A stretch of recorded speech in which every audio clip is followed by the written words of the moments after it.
What's up, Gators? Hey, I just want to give y'all an update. Just been listening to some of the recent Gator news, and man, we are hamstrung, no pun intended, with some injuries on this football team. A lot of guys injured, really kind of hindering us at practice. Probably not so much in the scrimmage. I think after the scrimmage, we had some guys banged up. Tight end is super thin. Like I said in the last video, a lot of guys out right now. Zanders, the prior defensive end for the Gators, made the switch over there.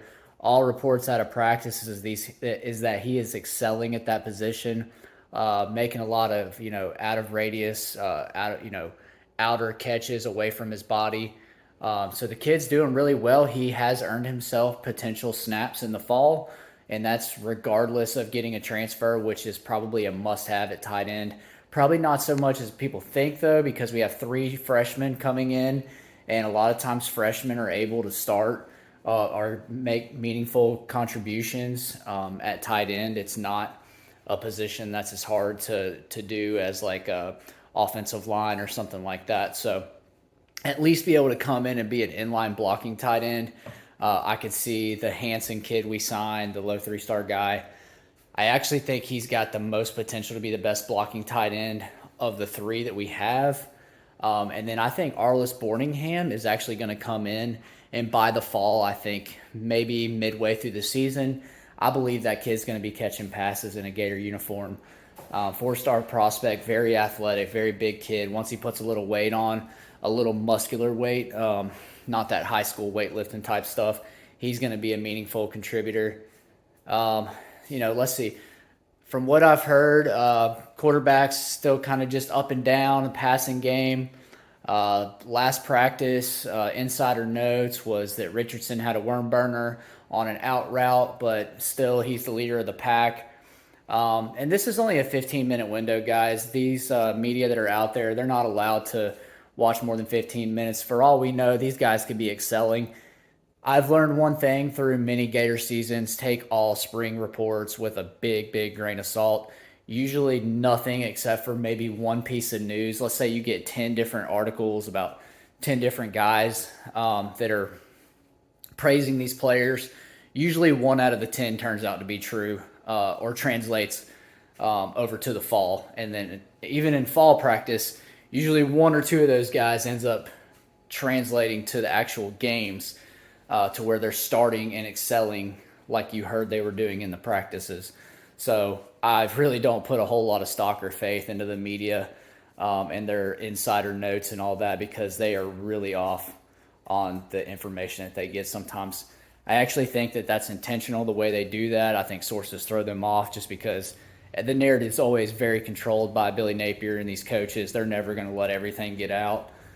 So one other thing, you've got offensive line's pretty healthy with no big concerns there. Tight end, like I said, was decimated with injuries. Need a transfer there. Wide receiver, from all accounts, I think is pretty healthy. A couple guys, I think Henderson might have been in a non-contact jersey, but from all accounts, wide receiver's been very, very healthy. We're very thin at wide receiver, guys. We need to transfer ASAP at wide receiver. We have no slot guy but Finley Graham. And I do think he could be a meaningful guy there. I really don't want to see anybody but him at slot. I don't want to see some big, long, lanky, slow guy like Trent Whitmore at the slot. I want a speed guy that breaks your ankles in my slot wide receiver position. So receiver scares me a little bit. So again, but the team just is so thin on depth, y'all. We really need some transfers. My expectations are starting to get tampered a little bit by hearing about all the injuries on the team already in the spring. Fortunately, it's early enough. We should get these guys back by the fall, a lot of them. Running back, again, what's scary? Guys who haven't even been able to get on the field and prove anything yet. DeMarcus Bowman, non-contact jersey. Lorenzo Lingard, I'm super excited about him. He's still healthy. No concerns with him. He's full contact, and obviously I think he's excelling at it more than anybody, more so in the group than Bowman, Montrell Johnson, all of them. I think he's at the top of the pecking order right now. Look for him to have big-time playmaking ability and have a lot of big runs this fall. I really think he's going to get a lot of snaps for the Gators. And I think the old staff, Dan Mullen, and then we're holding this kid back. So look for Linger to bust out and do big things. The kid had 4.2 40 track speed in high school. And even after the knee injury, he is one of the fastest kids on the teams. And that's been documented by several reliable sources in the program. It's been said on a lot of message boards that the kid has verifiable track speed, 4.2, 4.3, 40, even with a knee injury. So Montreal Johnson, non-contact jersey, he's still doing pretty good. Him and Bowman, I really think we have a three-headed monster, and that's not even counting for ETN when he gets in. I think that kid didn't get the hype that he should have, or the excitement with Gator fans, because everybody wanted Trevante Citizen. I actually think ETN's going to be the better of the two of those backs. I think ETN is a thick, short, bowling ball type of running back. He's real low to the ground, very thick. I just think he's better than somebody like a Malik Davis, who, by the way, ran a 40 as fast as what I ran in high school. I think the kid ran a 4.7, which is terribly slow for a running back in college, much less one that's already graduated. So that tells you how bad the talent was with Dan Mullen. That was one of the worst pro days Florida's had in the last 10 years. I don't see a person on our roster besides Kyer Elam that would be a first-round pick, much less drafted at all. I wouldn't draft a single player that was on that roster that Mullen had. They were all really weak, which was pretty shocking. Because I said the weightlifting program, I was super pumped and impressed with what Savage did. A lot of these guys pushed up like maybe 10 reps on bench press. Just really struggled. Their speed wasn't there. A lot of really slow 40 times, shuttle drills, 3-cone drills. Guys just not having that burst. So, let's give Hawk the benefit of the doubt. Give him time to get his plan implemented. It's still early on. I mean, these guys just took over in December. They've only had the guys a few months, and they just started practicing, so they're going to lose a little strength and size during practice like they do during the season. So anyway, running back, couple injuries there. Now, again, I also think this could be just a precautionary measure because we're so thin on depth. They're trying to get through the spring healthy, and get through this phase of Napier's phases that he has. So I think that I wouldn't read too much into some of the non-contact stuff. Some of that I think is just extra precautions. They may not even really be hurt. It could be a strain. It could be something very mild. Cornerback, Jalen Kimber, non-contact. Defense has been excelling over the offense still. I'd say the defense has had the better of the two in the spring. Safety, Kamari Wilson, our big-time gem in the 5-star of the class, he was at his first practice Saturday, still in a non-contact jersey, but actively practicing. That is huge for the Gators. We need that kid this fall to be out there contributing for our team. But he was out there for the first time. Let's see, who else did we have safety-wise? All the safeties were out there besides that. Jadarius Perkins has been hurt. He's missed a few practices. Ventrell Miller's missed a bunch of practices. Cornerback, just Jalen Kimber with the injury. Just feels like half the team at times this spring has been in the rehab, leaving practice early. A lot of rave reviews about, I think it's Gomez or whoever's in charge of the nutrition. And it's sad to see how lacking the University of Florida was with these guys' bodies, and that could explain some of the pro day numbers. Apparently, nutrition was so neglected under Mullen. These guys are getting hot box meals. Part of that was because of COVID, but everybody is absolutely raving about the nutritionist. She is crushing it. These guys are much more in tune with taking care of their bodies. What they're putting in is what you're going to get out. From all accounts, these guys' whole nutrition plan has changed. It is customized to each player for their needs. This team is looking for speed and raw strength, not to get cut or get bulky. They're just looking for strength and speed, which is a little different from the Savage era of just definition and just getting as big as possible. I think you saw that with Jacob Copeland. He was too big, too bulky, And I think that actually disrupted a lot of his flexibility and his explosiveness. You can get too big to where you're not as twitchy, and not as flexible and not able to stretch as well. So I like the direction we're going with the program as far as that. Then you've got, like I said, the nutrition, the weightlifting, that stuff is all coming together very well.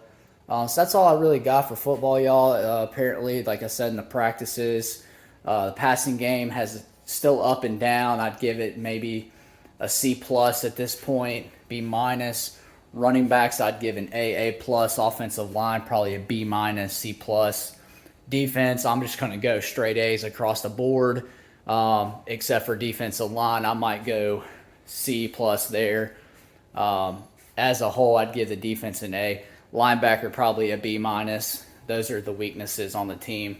Lamar Goods was back at practice. I know this is a little scatterbrained, but Lamar Goods was back at practice. He's been out apparently. But other than that, I think I covered everybody. So we're done with football there. Let's get to baseball. Man, it's been a tough season. We still have a real quality. I mean, we got a good Gators baseball team. They're very young. But at this point in the season, you can't really call yourself a freshman anymore. It's April now. Pitching is super lacking. Besides Hunter Barco, who's our stud, besides that, pitching has just been atrocious. We have like a 10-something ERA, which is like unheard of at Florida. For the past 10 years, we've had stud pitchers. So really struggling there. I think Sully's at the point where he's going to start telling these guys, like, look, you're not babies no more. You ain't freshmen. It's time to step up. Got swept by Georgia, which is disgusting. Did get to beat Florida State, which I always love because I always trash the guy at work that thinks Florida State's like God's gift to earth and the champions of everything all the time, even though they're trash and they can't afford anything because they're broke. So beat Florida State. That was a nice little win. Hopefully that'll build some confidence that the guys know that they took a team like that. They got swept by Georgia after, but again, we got some opportunities coming up. I don't think we're going to do well. I think we're going to struggle. We got Tennessee, Vanderbilt, a couple other teams. Arkansas comes to town. They're number 2 in the country. So this could really put us behind the ball. Probably not going to win the SEC this year. Not going to host a regional. The batting's there. We're getting runs. We're getting on base and scoring. If the pitching could somehow get better, if they could figure that out, we could change this thing and turn it around. So the opportunity is still there. But hey, guys, it's always nice. We're Florida Gators. We got a good baseball team. We're not elite this year, not great, but hey, you can't be every year. It's nice that we're just not a bottom feeder, and we're good at everything at Florida. So basketball, Todd Golden, new coach, analytical guy, super pumped about him. Bruce Pearl raves about him. He's a prior assistant under Bruce. He says that Golden's 15 points better than him, so he hopes he can recruit the talent to beat him. That statement says a lot to me. It says that this guy is an analytical X's and O's genius, which is incredible from having White all this time. It's time to get somebody who knows how to call a basketball play. I think we have that with Todd Golden. The one thing that concerns me is his recruiting. Is he going to be able to land the big guys? We are at Florida. I think we'll get ours and get some decent players year 1. Year 2, just like football, guys, I want to see a couple top 100, top 50 players, and then fill out your roster with some top elite transfers from other schools, whatever you got to do. Got to build some high school players. Cannot have this, whole, roster built on transfers. That was an epic failure of an experiment this year. It just does not work. You can get 1 or 2 elite guys out of the transfer portal, but even now with the way transferring is, I don't agree with a lot of people's take on this. You can't build a roster with it, and it's not the same as high school recruiting. A lot of these guys are still in that transfer portal as the same reason they were before. It doesn't mean that anything's changed as far as the dynamics of that. So let's see, baseball, basketball, softball still crushing. I think like 29 and 6 or 8. But softball's doing good. Still they're a little step down. They're a little not quite where they were last year, but softball is still a great team. They're having a good season. They'll probably make a run in the tournament. Florida, I don't see them. They might win a game or 2, but they'll get bounced. I do think Florida's basketball team is going to be. It shouldn't be a rebuild, but it's going to be. I believe the way we did it. I feel like we should have got Murray State's coach. That was the guy I wanted. So for us to get this guy was a little disappointing, but again, it just feels like another Mike White hire kind of deal. But he's got all positive reviews. Everybody raves about him, so let's give the guy a chance. I do think it's going to take a little time. I don't see us being. I want to be over 500. Okay, I want to make the tournament year one. Doesn't matter to me if you make the tournament and get bounced first game. Point blank, got to make the tournament year one. Got to put together a solid season, show production, so show some quality offense. This guy is not an offensive guru, though. From all accounts, he is a defensive coach. Mike White was a defensive coach. He likes to take things in the half court. He likes to speed the game up. So a little bit of both, right? He likes to mix it up, play fast and aggressive. And he's big into the analytics and the numbers. So you're going to see a lot of high percentage, analytical shots taken, a lot of high percentage defensive plays, stuff like that. That's pretty much all I've got to cover, y'all. Yeah, the administration's dedicated and everything's been going good so far. Still working on the building down there. So when I was down there, I checked it out and everything looked good. So still on pace to have that up. There's a Jeremy Foley interview on Stadium and Gale. I think you guys ought to listen to that. It's a pretty good show. But anyway, y'all have a good one. I appreciate y'all listening. Please like and subscribe to my channel. I'm trying to build something here. So I appreciate y'all's time. Thank you.